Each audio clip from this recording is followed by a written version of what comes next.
Good morning. This is the last video for AP Stats Chapter 3. This one I'm just calling Final Thoughts on Regression. Just a few more things about regression and correlation and least squares, regression lines. So here we go. Quick review. As far as what you already should know how to do with ordered pairs, and we did this process before. If you're given ordered pairs, and that's important because in a minute here we're going to see what happens if they give us something else. But if we're given a set of data, ordered pairs, remember this has to be quantitative data. We can put the data into L1 and L2, and then this command here, the stat calc linreg a plus bx, that gave us the y-intercept a and the slope b and the correlation coefficient r. Remember, r was between -1 and 1. Talked about positive and negative and how strong the linear relationship might be. And then remember r squared, which is in fact r times itself. That was what's called the coefficient of determination. And you recall last time we had that template to fill out. If r squared was 0.83, you'd say that 83% of the variation in y can be accounted for by the linear regression relating y to x. And again, using context instead of y's and x, like dollars or pizzas, whatever it is. Okay, so that we knew. Sometimes instead of being given actual order data, you're just given some statistics about the order, about the data. In particular, this set of data right here is sometimes how problems are presented. You're given the mean of the x's and the mean of the y's and the standard deviation of the x's and the standard deviation of the y's, and you're given r, the correlation coefficient. So you don't have a list of ordered pairs. You just have this information.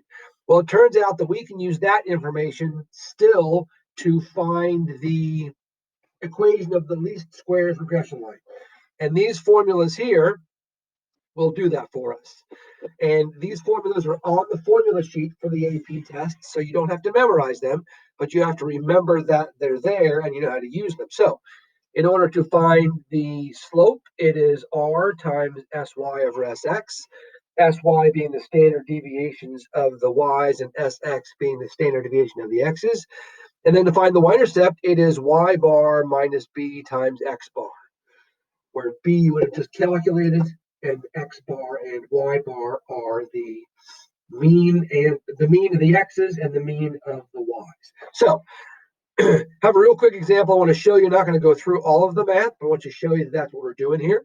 So here's an example here where you'll notice, let me get the pen going here. You'll notice it gives me, here's x bar and here's y bar. And here's the standard deviation of x and the standard deviation of y. And here is the correlation coefficient r. So it'll give you that information.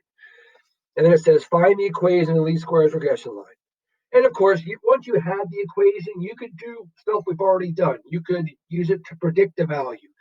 You could use it to find a residual. Remember, that's actual minus expected. So all those things are still fair game.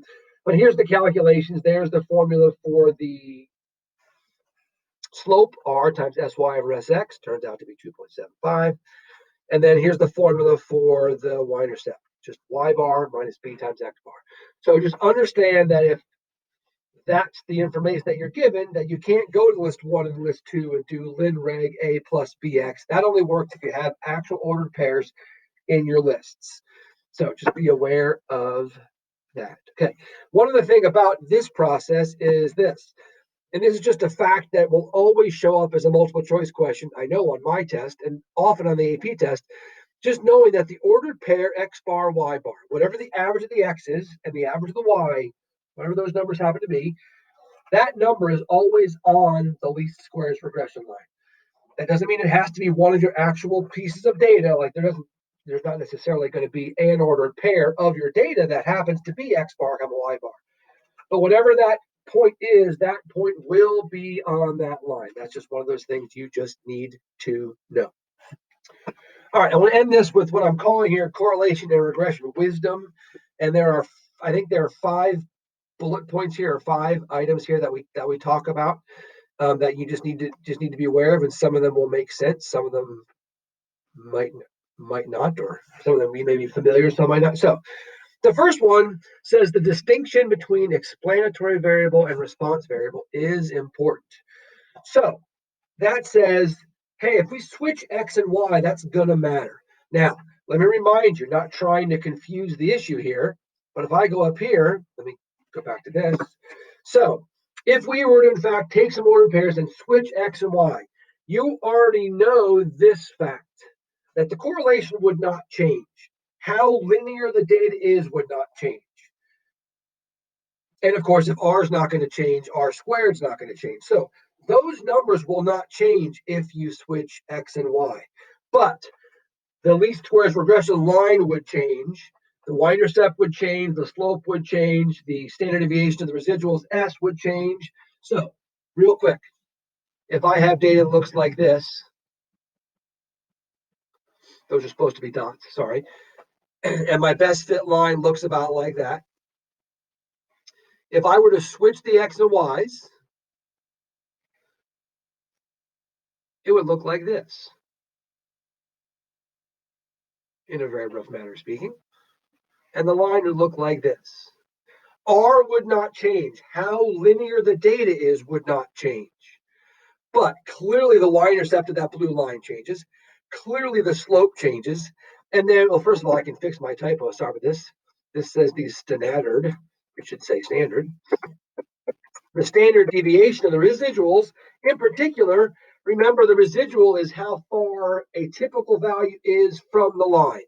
So in this case, like I'll just think there's 1 point and that vertical distance would be the residual. And I'll just pick one here, like there's 1 point there, and that would be the residual there. Those are going to differ.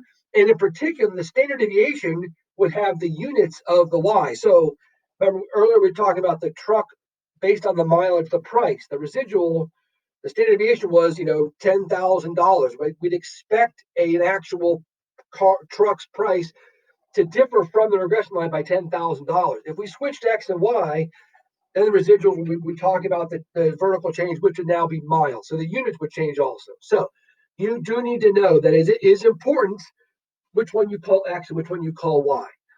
Otherwise, the slope will intercept, the lines change and have different meanings. So just be aware that that's the first thing, that the explanatory and response variables matter. Okay, next one. And you've seen this before, but I have a good example to show why it's important. It says correlation and regression lines only describe linear data. Linear relationships, always plot the data. Remember I said you could take stupid ordered pairs that are in no way linear, and you could put them into the lists and you could calculate R, but that number, those calculations don't have much meaning unless the data is linear. So I have here an example from your textbook of, see if I can find it, of 4 plots, and they are, I think, right here. Yes, these 4 plots have exactly the same R value. All 4 have the same correlation. In all 4 of these pictures, R equals 0.816. And in fact, it says the least square, they all have Y hat equals 3 plus 0.5x. So if you weren't paying attention to the data, you put it into the calculator, you calculate it. That's relatively strong linear relationship, 0.816. I would argue that this top left one, if I draw that line, it looks like, I don't know, about like that. That looks like a fairly good fit for linear regression. Obviously, the second one, that line looks like this, but that's not a good model. It's curved. Now, the third and the fourth one, you'll notice the difference here is we've got these outliers, and we're going to talk about those in a minute here. But if I draw that same line, it looks kind of like that and like that, I guess. You'll notice that the least squares regression line is strongly influenced by those outliers. Obviously, if there weren't any outliers, my line here would look about like that, and my line here would be almost vertical, or actually would be vertical. So just be aware, like I said, that correlation only describes linear relationships. So always make sure you're plotting your data to see if the math you're doing makes sense. All right, so that's that one. Next, it said, okay, this kind of goes back to what we just said. It says correlation and regression lines are not resistant. if there are any outliers, it could significantly change either R or A or B. You have to know that. Remember that like the median is resistant. Having an outlier doesn't change the median much. The IQR. So there are some statistics that are resistant, some are not. R and A and B, sorry about that, are not resistant. They are affected by any points that are far away from the others. So just be aware of that. Okay. All right. Next. And now, okay, let's talk about outliers again. So now we have to talk about another term here. It says outliers versus influential points. We didn't have to worry about that word influential point didn't make any sense or didn't have any meaning back when I had a single set of data. So if I just had a single set of test scores, whoa, I meant to just highlight this. If I had a single set of test scores and I had an outlier, well, that clearly affected the mean. And you'll remember it pulled the center towards the skewed end. That's in single sets of data. But what about if I have an outlier? An outlier is still a piece of data that lies far away from all the others. That hasn't changed. But now we're talking about ordered pairs. So I've got two pictures here. They currently are identical. They have the same data and the same best fit line. I'm going to add one more point. I would argue that both of these points I'm going to add are outliers. One of them is right there, and one of them is right there. I would argue that both of those points are far away from the others. They are both outliers. But now the question is, which one of those is influential? Which one of those would have an effect on R or A or B? And I think you can see that this first one wouldn't change much. The correlation, if I were to extend this line now, which I think I can do here, I go like this, and like this, and like this. Like if I just by adding that green point, it does not look like any of those would change. Correlation coefficient didn't seem to change. That line's y-intercept, slope, none of those change. But this one, I'm going to have to kind of approximate here. But the question is, what would happen to this line? Well, let me see if I can't adjust it here to make it about. So I would argue this is going to have to be maybe like that. Oh, sorry. And can I grab this further? And maybe this end up here. I'm just kind of approximating. It would I'd argue look like that. And I would also argue that by adding that one, what I'm calling influential point, I would argue is that R, the correlation coefficient, decreased. Like overall, that data is less linear than it was. A is the y-intercept. That appears in this case to have increased.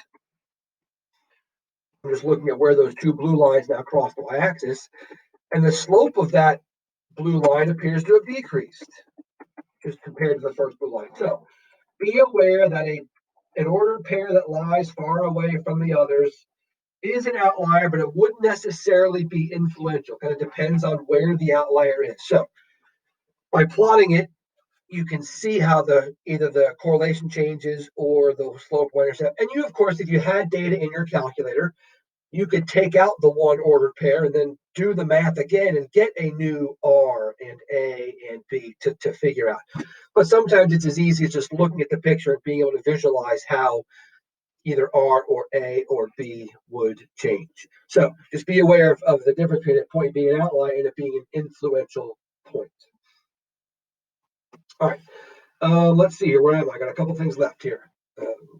Okay. So, okay. Here's the last one, and it's not the most important, but it's one of the more important ones. It says association or correlation does not imply causation. Just because two things are related does not prove or show that one of them causes another one. I have some data here. This is a kind of a classic example. I went to a beach down in South Carolina over the summer one year. Let's pretend I actually did that. And every day, all summer, I kept some data. I kept track of how many ice cream cones were sold each day. And I kept track of how many jellyfish stings there are each day. And that's, if you're in the ocean, that's a potential, they're out in the ocean. So every day I have an ordered pair, the number of ice cream cones sold, comma, the number of jellyfish stings. There, the data is plotted. Clearly, there's a positive association. On days with more ice cream cones sold, there appear to be more jellyfish stings. And you'll notice I did the math and I found that the correlation is 0.913. That's a fairly strong positive linear relationship. And it will be right to say that there's a strong positive linear relationship between the number of ice cream cones sold and the number of jellyfish stings.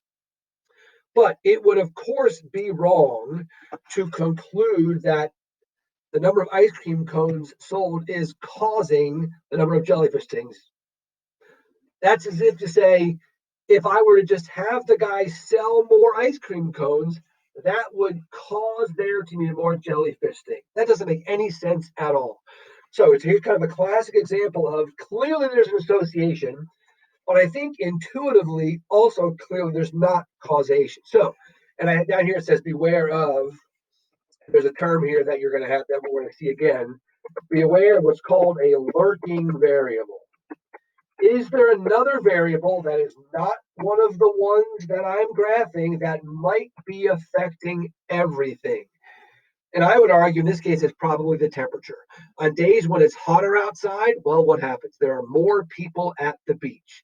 And on days when there are more people at the beach, well, they sell more ice cream cones on hot days because there's more people there.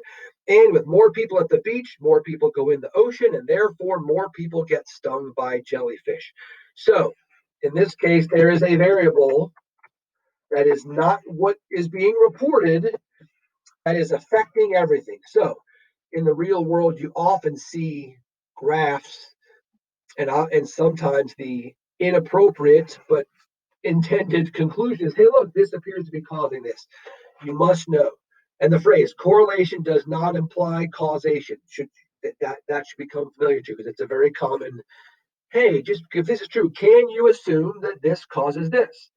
And we'll do some things later in the class where what can we do so that we can say something about causation? We'll get to that, but not now. Okay. And then here's your assignment. And I will say this, you'll notice that for 4 of the questions, you're skipping one part. So it's 61 through 66, but you're skipping the last part of 61, 62, 65, and 66. And then that last set is multiple choice questions. And then I will also tell you that next week, I'll type this in here. Next week, we're ready for a test at this point. So Monday, I will do a live review, and that's going to be during third bell, which is when you actually have statistics. And then Tuesday, I will spell Tuesday right. Tuesday, I will be going over the review with whoever wants to show up and see what I can help. And then Wednesday, Wednesday, which is the 2nd, I think, will be your test. That's the plan for next week. And then we're ready to move on to chapter 4. So that's all I've got. And have a great Tuesday and have a great, safe Thanksgiving.